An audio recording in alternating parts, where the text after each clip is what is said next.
Para muhibbin rahimakumullah, al-ayatul khamisah min suratil Fatihah, iyyaka na'budu wa iyyaka nasta'in. Ayat yang kelima dari surat Fatihah ialah iyyaka na'budu wa iyyaka nasta'in. Hanya kepada Engkau kami menyembah, hanya kepada Engkau kami beribadah, hanya kepada Engkau kami mengabdi, hanya kepada Engkau kami taat dan patuh. Iyyaka na'budu wa iyyaka nasta'in, dan hanya kepada Engkau kami minta pertolongan dalam melaksanakan ibadah dan segala hal lainnya.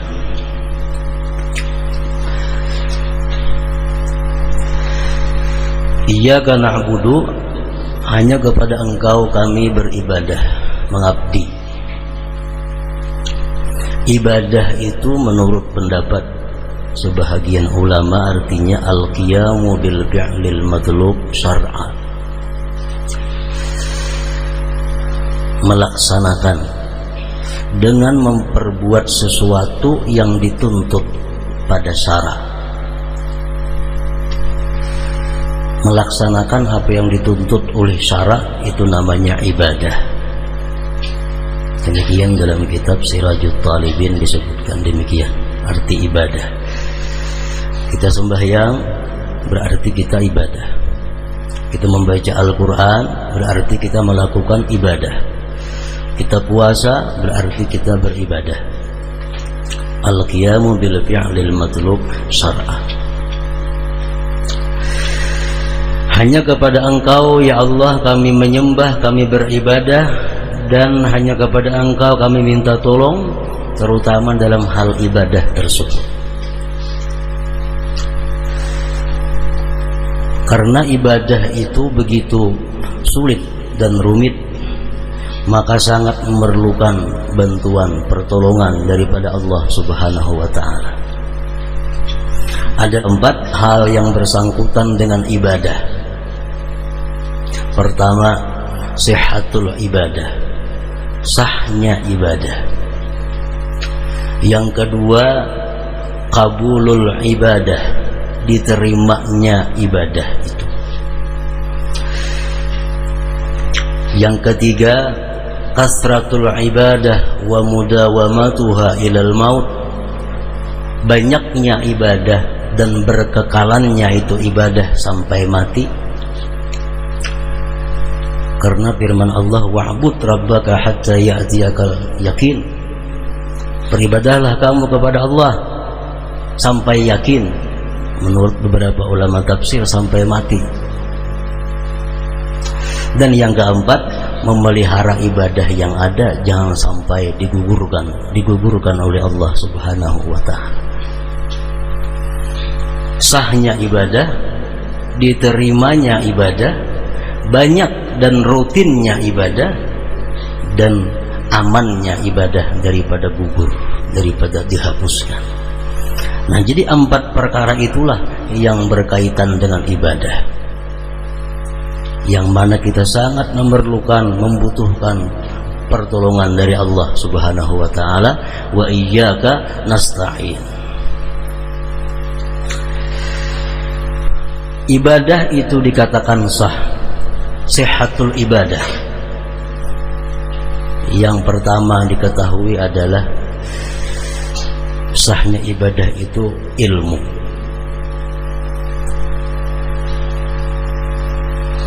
Kalau kita kada punya ilmu, ibadah kita kada sah, walaupun ibadah kita pas dengan yang sah. Al-ilmu bi fardiyatil ibadah wal ilmu bi kayfiyatil ibadah. Ilmu dengan kefarduan ibadah atau ilmu dengan cara ibadah itu merupakan pokok yang pertama agar ibadah itu sah. Pertama, ilmu tauhid, ilmu mengetahui siapa yang kita sembah, ilmu mengetahui siapa yang kita ibadati. Rasulullah sallallahu alaihi wasallam bersabda, qalilul amal yanfa'u ma'al ilmi billah wa katsirul amal la yanfa'u ma'al jahli billah. Sedikit amal cuma kita tahu dengan Allah itu bermanfaat. Banyak amal tapi kita jahil dengan Allah tidak ada manfaatnya. Jadi ilmu tauhid yang perlu diketahui. Yang kedua ilmu fikih, ilmu cara-caranya. Kalau kita lihat kitab-kitab fikih, mulai yang rendah sampai yang tinggi, yang kecil sampai yang besar. Misalnya wudu, syarat sah wudu apa? Al-ilmu bi fardiyati wa kaifiyati. Tahu dengan keparduannya, tahu cara-caranya. Syarat sah sembahyang, tahu dengan cara-caranya, tahu dengan keparduannya. Syarat sah zakat, semuaan ibadah itu syarat sahnya adalah ilmu.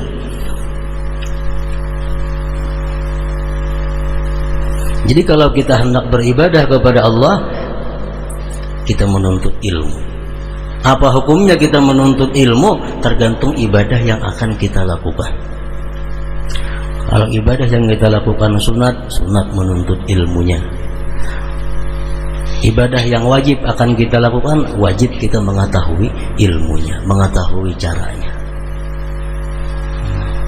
Jadi sehatul ibadah, sahnya ibadah itu pertama adalah berilmu. Orang naik haji gak ada punya ilmu, kada sah haji. Apapun ibadah mesti dasarnya adalah ilmu.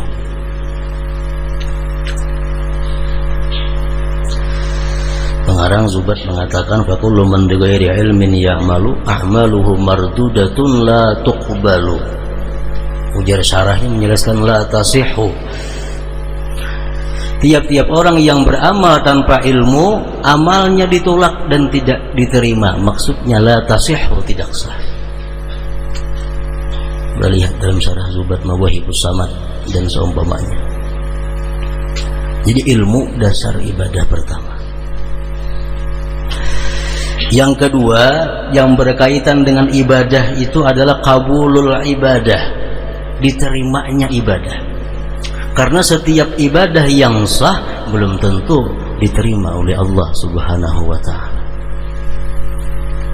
Makanya ibadah ini sesuatu yang rumit, sesuatu yang sulit, sangat perlu kepada isti'anah, i'anah daripada Allah. Perlu pertolongan Allah. Makanya iyyaka na'budu wa iyyaka nasta'in. Kabulnya ibadah, diterima ibadah. Kayak apa caranya supaya ibadah kita itu diterima oleh Allah? Itu perlu kita ketahui juga, pelajari juga kayak apa ibadah kita ini supaya diterima oleh Allah, supaya bisa menjadi bekal kita di akhirat nanti. Al-Ghazali mengatakan di dalam kitab Ihya Ulumuddin adalah at-taubah, tobat. Tobat kepada Allah Subhanahu wa ta'ala. Kenapa sebabnya ibadah itu diterima kalau kita bertobat sebelumnya? Karena sabda Rasulullah, at-taib habibullah. Orang yang bertobat itu adalah kekasihnya Allah. Kalau kekasihnya Allah beribadah kepada Allah, pasti diterima Allah pahala ibadahnya.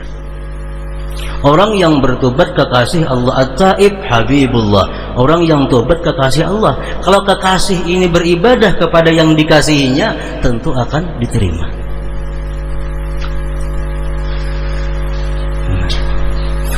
Mafhum daripada itu sabda Rasulullah, al-musir baghidullah.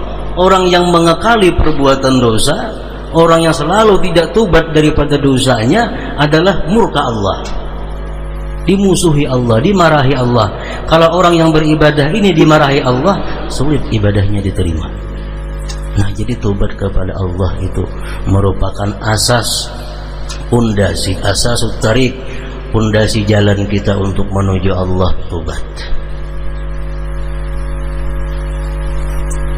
Kalau kita mulut kita masih mengucap yang haram, tapi kita kada bertobat kepada Allah, maka ibadah kita selanjutnya tidak akan diterima oleh Allah.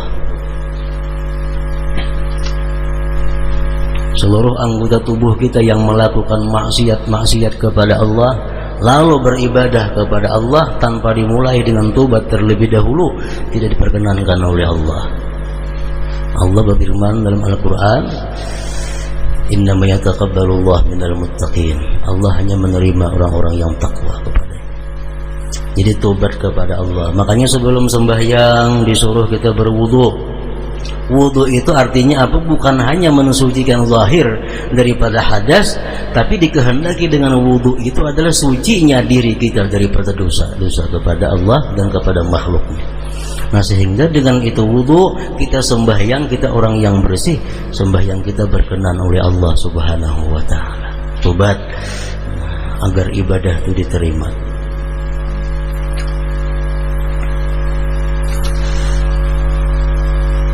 Selama kita masih suka menggibah orang, kita kada tobat, ibadah kita terhenti di langit pertama.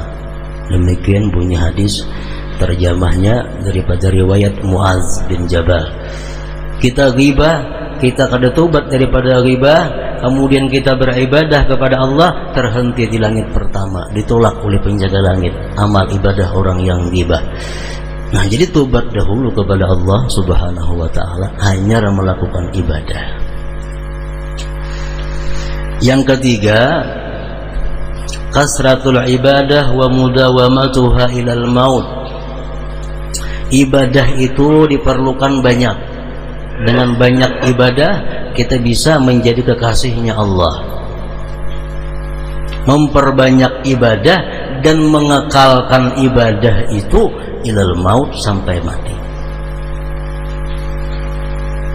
Nah, ini yang jadi permasalahan kita adalah memperbanyak ibadah dan merutinkan ibadah itu sampai ilal maut. Kayak apa caranya supaya kita kawa beribadah itu banyak, beribadah itu bisa rutin, misal tiap malam ada uzur dikada di waktu lain. Membaca Quran rutin. Nah, itu artinya selalu. Itu yang paling disukai oleh Allah Subhanahu wa taala. Ahabbul a'mal ilallah adwamuha wa in qalla. Allah sangat suka ibadah yang kekal walaupun sedikit, tapi rutin. Nah, jadi alangkah bagusnya kalau banyak dan rutin. Kayak apa caranya supaya kita kau banyak beribadah dan rutin itu? Para ulama ahli suluk memberikan jalan. Pertama, at-tajarrud anid dunya, menyisihkan diri daripada dunia. Menyisihkan diri daripada dunia. Selama kita masih sibuk mengurusi dunia, selama masih sibuk kita mengurusi perdagangan, sibuk mengurusi pertanian, sibuk mengurusi peternakan macam-macam, kita kada akan bisa banyak beribadah dan kada bisa rutin. Baca Yasin, Tabarak, Mbah Maghrib, itu rutin. Tapi kalau orang pedagang, awalnya rutin, karena seminggu 2 kali belabuh ke Banjar, datang pukul 10 ke rumah, pagat Mbah Maghrib itu. Pagat. Orang jadi pejabat, awalnya rutin, ada hawa. Kenapa? Karena ada rapat. Cuma rapat itu ini. Awalnya rutin membaca amalan, kada hawa. Kalau hendak amalan itu banyak dan rutin, pertama tajarrud anid dunia, menyisihkan diri daripada dunia. Maksudnya dunia yang membuat kita lupa, lalai kepada Allah Subhanahu wa taala. Jadi dunia ini bukan hanya mengganggu ibadah kita, bahkan dunia ini bisa justru membuat kita kepada hal-hal yang dimurkai Allah Subhanahu wa taala. Kada sedikit di antara kita orang yang kada sembahyang karena sibuk dengan usahanya atau dengan urusannya. Kada sedikit orang yang meninggalkan sembahyang berjamaah karena sibuk urusan dagangan dan urusan lain-lainnya. Semua itu dunia yang menghambat banyaknya ibadah dan rutinnya ibadah itu.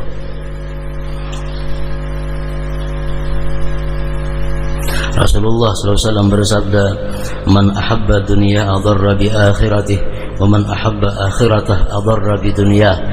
Orang-orang yang cinta dunia, dia akan membahayakan akhiratnya. Orang-orang yang cinta akhirat akan mengganggu dunianya. Nah, mana kita pilih? Rasulullah menyambung, "Fa'athiru ma yabqa ala ma yafna." Pilih yang abadi, tinggalkan yang fana. Artinya apa? Apabila ada ibadah kita ini berbetulan dengan urusan dunia, mana yang kita pilih? Kututup toko, kawa sembahyang berjamaah, tapi langganan bukahan. Ku buka toko, ku layani orang benukar lawan aku, kada ke masjid sembahyang berjamaah. Bila dua itu berlawanan, Rasulullah menyatakan, "Fa'athiru ma yabqa ala ma yafna." Bila kada ma'asin Rasulullah, kada selamat manusia. Bila kada ma'asin lawan Rasulullah, kada bakal selamat.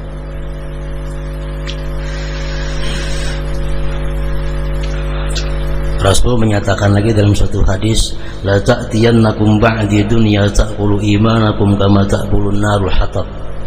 Selagi akan datang nanti kepada kalian dunia yang memakan iman kamu seperti memakannya api akan kayu bakar yang kering. Artinya apa? Nanti kita akan bertemu satu masa. Rasulullah ikhbar bil mughayyabat, mengkhabarkan dengan hal-hal yang akan datang yang gaib. Akan datang satu masa, ujar Nabi, dunia itu memakan iman. Artinya apa? Kita kadang-kadang dapat duit kalau kada berdosa. Kita kadang-kadang sugih kalau kada maksiat. Kita kadang-kadang jadi pejabat kalau kada berbuat dosa. Sehingga dunia kita dapat mesti harus melalui dosa. Kalau kita hendak sugih kada hawa, kecuali kita maksiat maka hanya kawasugi.